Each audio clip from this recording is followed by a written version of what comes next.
Developing right now, a 10-year-old is dead and several other teens are hurt after a crash in Detroit. It happened just after midnight on East Canfield between Shane and St. Aubin on the city's east side. Police say it started with a chase. That chase was then called off. Officers later found the car smashed into a tree. Megan Woods is live for us tonight. And Megan, police believe that speed was likely a factor in the crash. Well, the crash is still under investigation, but yes, that is what police are saying. And Sandra, when you walk on this street, you can see it's very obvious that something very serious happened here last night. And take a look at this sidewalk. You see all the ashes, the grass charred, the tree, even some of the leaves are also charred. And neighbors tell us that the SUV went up in flames. It was something terrible last night. It was like a bad nightmare.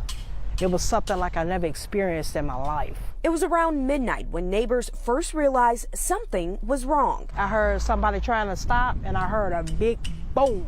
She stepped outside and saw the car wrapped around the tree in flames. She called 911, but then saw police nearby. The police was in back of another car, fit a flat tag another car, and I said, help!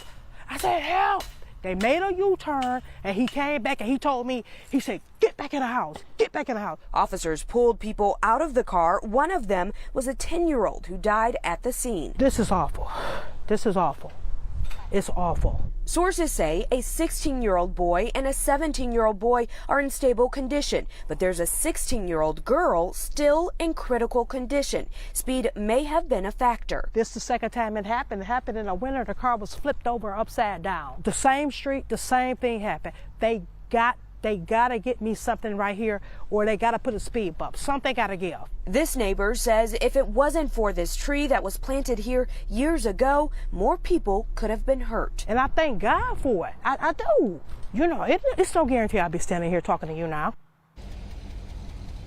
And you can see this is what's left of that light pole the SUV hit before hitting this tree. That neighbor is just begging drivers to slow down, and she's hoping that the city can get some sort of speed bump or more signs out here to again get drivers to slow down. Live in Detroit, I'm Megan Woods, Local 4.